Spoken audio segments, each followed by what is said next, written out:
Colossiens 1, 15, 23 est intitulé La suprématie du Christ. Dans certaines Bibles, dans ce passage, Paul indique clairement que Jésus est au-dessus de toute chose. Le Christ est appelé l'image du Dieu invisible et le premier-né de toute la création. Colossiens 1, 15. Le mot premier-né peut prêter à confusion. Il n'implique pas que le Christ a été créé comme dans la doctrine des témoins de Jéhovah. Au contraire, le terme premier-né fait référence à une position d'autorité.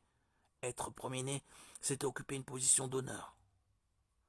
Paul poursuit immédiatement en expliquant le rôle de Jésus dans la création. Car en lui ont été créées toutes les choses qui sont dans les cieux et sur la terre.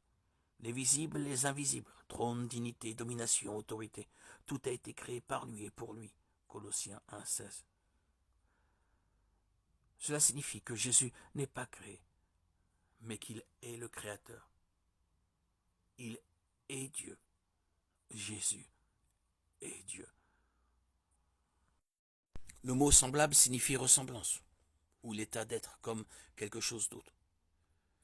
Une ressemblance n'est pas identique en substance ou en nature, mais elle est similaire en apparence. Une ressemblance est une représentation de l'original. Par exemple, les idoles sont faites à la ressemblance d'oiseaux, de bêtes et de choses créées. Romains 1, 22, 23, Exode 24, 5. Une photographie est une ressemblance. Philippiens 2, 6, 8 décrit Jésus mettant de côté ses privilèges divins en tant que Dieu pour prendre la ressemblance des humains qu'il avait créés. Jean 1, 3.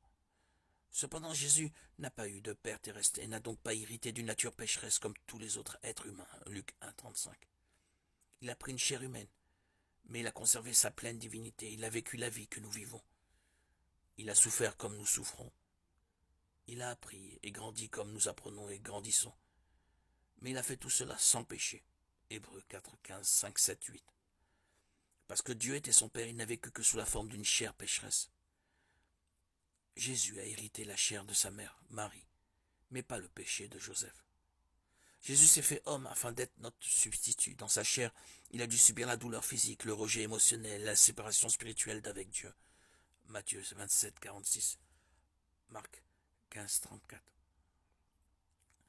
Jésus a vécu la vie des êtres humains, mais il l'a fait de la manière dont nous étions censés vivre en parfaite communion avec un Dieu saint. Jean 8, 29. Parce qu'il a pu se présenter comme le sacrifice final suffisant pour payer les péchés de toute l'humanité. Jean 10, 18. Hébreux 9, 11, 15.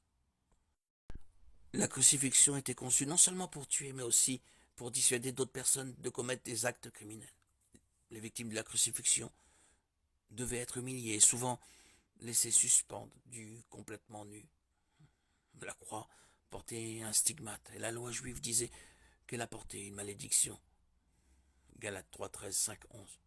Le terme atroce signifie littéralement de la crucifixion. La crucifixion est une façon atroce de mourir, parce que c'est un moyen très lent et douloureux de mourir. Selon les circonstances, certaines personnes pouvaient vivre plusieurs jours après avoir été clouées à une croix. La question est de savoir combien de temps Jésus est resté sur la croix est compliquée, par le fait que deux systèmes de marquage du temps sont utilisés dans les évangiles.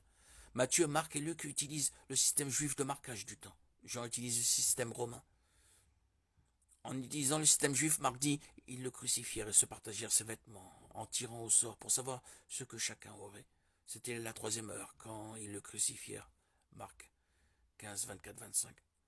D'après cela, la crucifixion du Christ a commencé à 9 heures du matin.